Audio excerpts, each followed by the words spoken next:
कृष्णाय वासुदेवाय हराय परमात्मा कृष्णाशाय गोविंदाय नमो नमः। आज हम लोग श्रीमद् भागवत जी का तृतीय स्कंद से 30 अध्याय देह में आसक्त पुरुष की अधोगति का वर्णन चर्चा करने का प्रयास करूँगा। कपिलोवाच तत्सैतत्स जनोनुनां नायं विदरो विक्रमं काल्यमानयोऽपि बलिनो वायोरेव घनाबली। श्री भगवान कपिल देव जी कहते हैं, माताजी जिस प्रकार वायु के द्वारा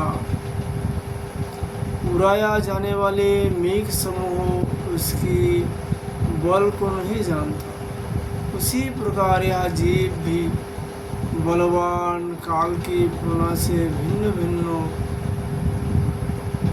अवस्था तथा जोनियों में भ्रमण करता रहता है, किंतु उसके प्रबल पराक्रम को नहीं जानता।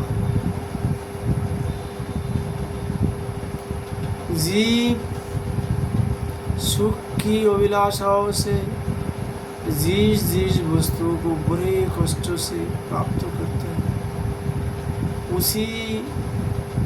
उसी को भगवान काल विनष्ट कर देता है, जिसके लिए उसे बड़ा शोक होता है। इसका कारण यही है कि यह मंदमती जीव अपने इस नाजवान शरीर तथा उसके संबंधियों के घर, खेत और धान आदि को मोहवश नित्य मान लेता है। इस संसार में यह जीव जिस दुनिया में जन्म लेता है, उसी में आनंद मानने लगता है और उसी से विरक्त नहीं होता।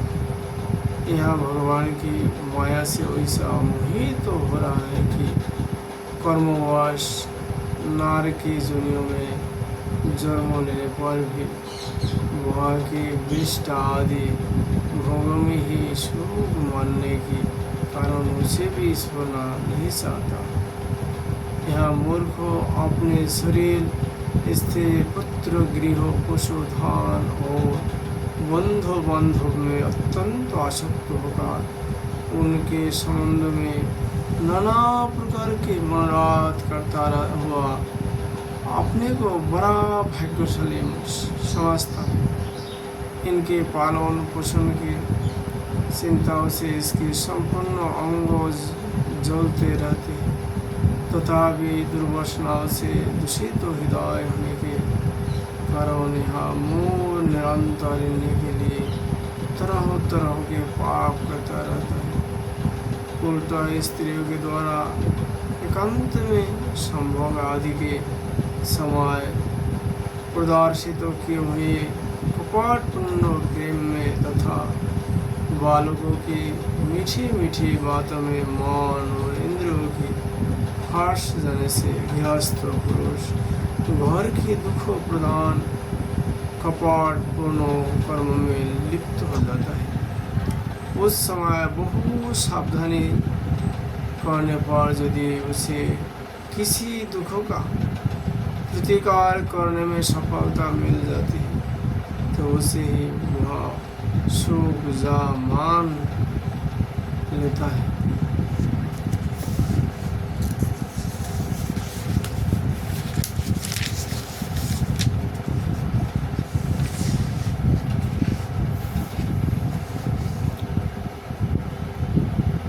जहाँ तहाँ से भयंकर हिंसा व्यक्तियों के द्वारा धन संचय कर यहाँ वैसे लोगों का पोषण करता है जिनके पोषण से नरक में जाता है। स्वयं तो उनके खाने पीने से बासे हुए अन्नों को ही खाकर रहते हैं। बार बार प्रयत्न करने पर भी जब इसकी कोई जीविका नहीं चलती तो यह लोभवश अधीर हो जाने से दूसरे के धन की इच्छा करने लगता है। जब मंद भाग्य के कारण इसका कोई प्रयत्न नहीं चलता और यहाँ मंद बुद्धि धनहीन होकर कुटुंब के भरण पोषण में असमर्थ हो जाता है, तब अत्यंत दीन और चिंतातुर होकर लंबे लंबे सांसें छोड़ने लगता है।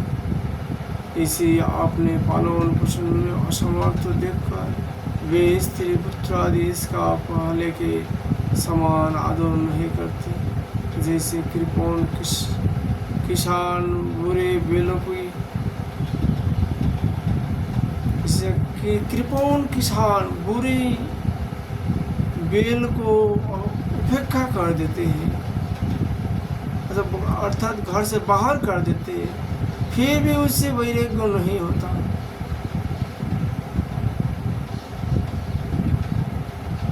जिनने उसने स्वयं पाला था वे ही अब उसका पालन करते हैं।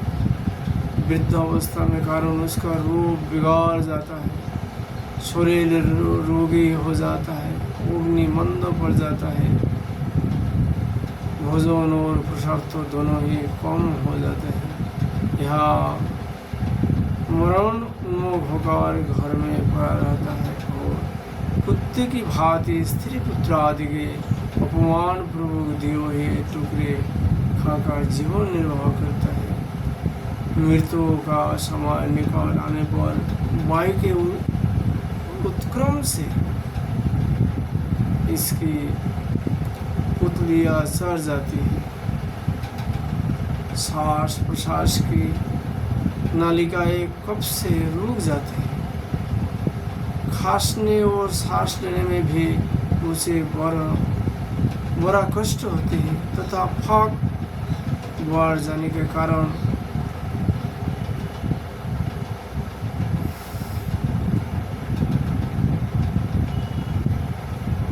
कष्ट में घुराड़ होने लगता है।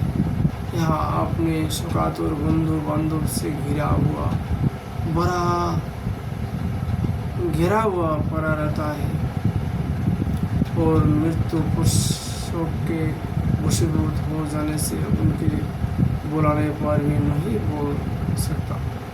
इस प्रकार जो मूर्ख पुरुष इंद्रियों को न जीतकर निरंतर कुटुंब पोषण में ही लगा रहता है, वह रोते हुए स्वजनों के बीच अत्यंत वेदना से अचेत होकर मृत्यु को प्राप्त होता है।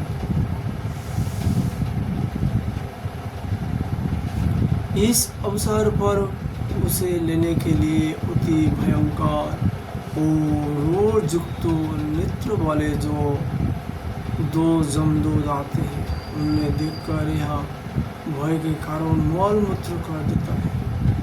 वे जमदूत उसे यातना देह में डाल देता है और फिर जिस प्रकार सिपाही किसी अपराधी को ले जाते हैं उसी प्रकार उसके गले में रस्सी बंधकर बलात् जमलोक की लंबी यात्रा में उसे ले जाते हैं। उनके घूर की उसे उसका हृदय फटने और शरीर कांपने लगता है। मार्ग में उसे कुत्ते नोचते हैं। उस समय अपने पापों को याद करके यहाँ व्याकुल हो उठता है।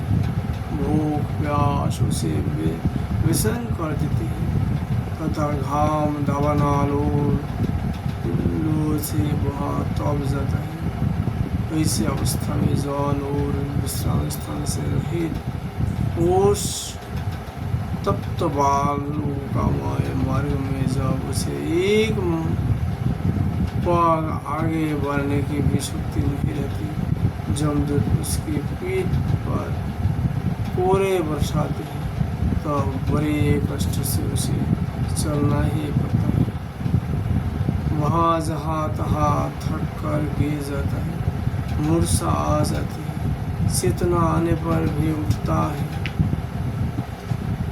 इस प्रकार अति दुखमय अंधेरे में मार्ग में अत्यंत क्रूर जमदूत उसे शीघ्रता से जमपुरी को ले जाता है। जमलोक का मार्ग 90,000 योजन है। इतने लंबे मार्गों को 2 ही 3 मुहूर्त में तय करके नरक में तरह की यातनाएं भुगता है। वह उसके शरीर को धधकती लकड़ियों आदि से विष में डालकर जलाया जाता है। कोई श्याम और कोई दूसरे के द्वारा काट कर उसे अपना ही मांस खिलाया जाता है। जौनपुर के कुत्ते अथवा गीदों द्वारा जीते जो उसकी आती खींची जाती है। सांप, बिच्छू, डांस आदि डसने वाले तथा डंक मारने वाले जीवों से शरीर को पीड़ा पहुँचाई जाती है। शरीर को काट कर टुकड़े टुकड़े किए जाते हैं। उसे हाथियों से सिरवाया जाता है। पर्वत शिखर से गिराया जाता है अथवा जल गर्म में डालकर बंद कर दिया जाता है।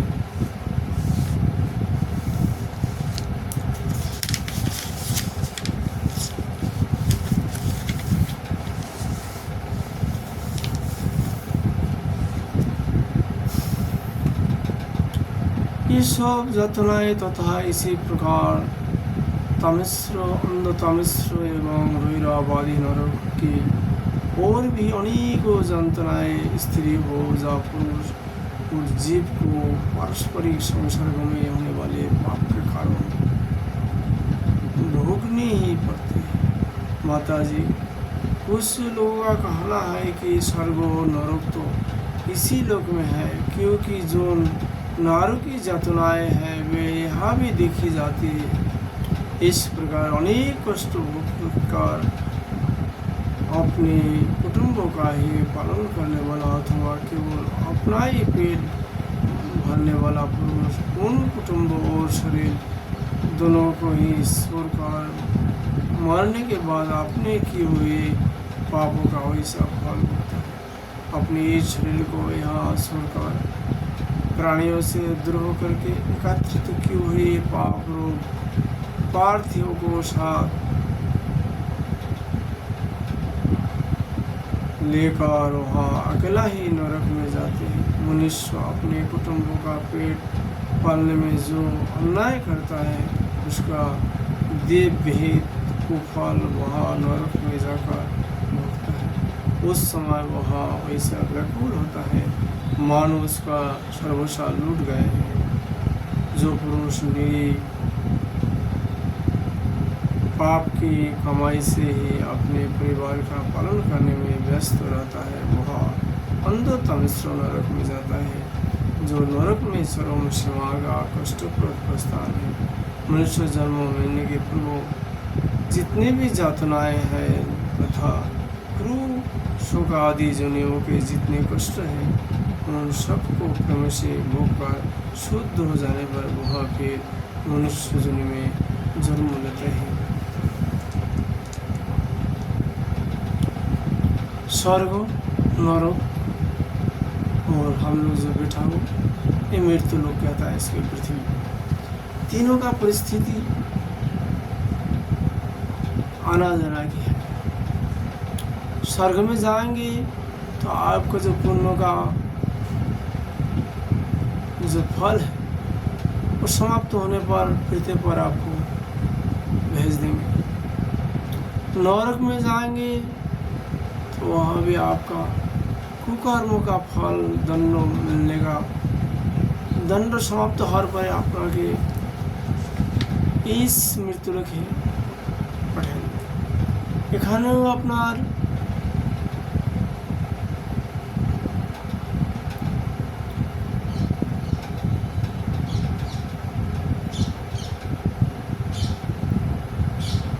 स्वर्ग नरक तीनों का फल आना जाना की है। स्वर्ग में आपका यहाँ का पुण्य का दान पुण्य किया जो कुछ धर्म किया उसका हिसाब समाप्त हो गया तो आपको पृथ्वी पर आना पड़ेगा इस मृत्युलोक में।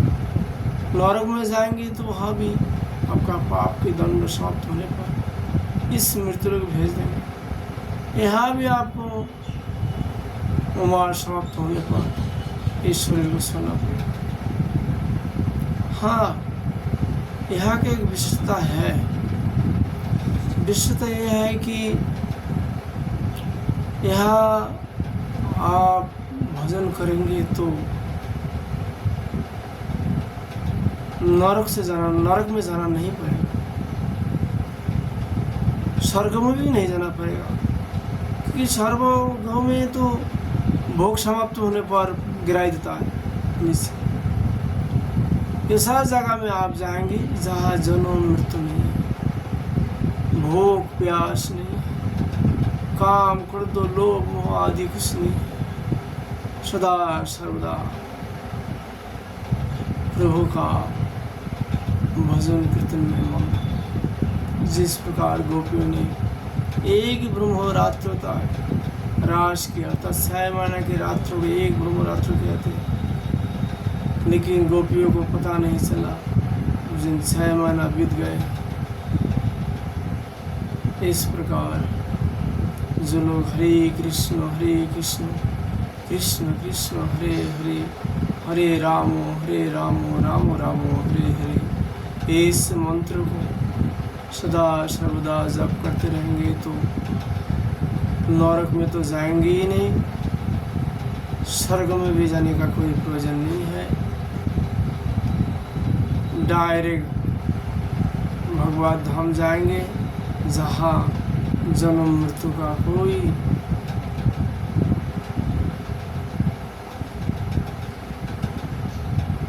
काम नहीं है। नित्य निरंतर सुख ही सुख प्रभु का भजन में लीन।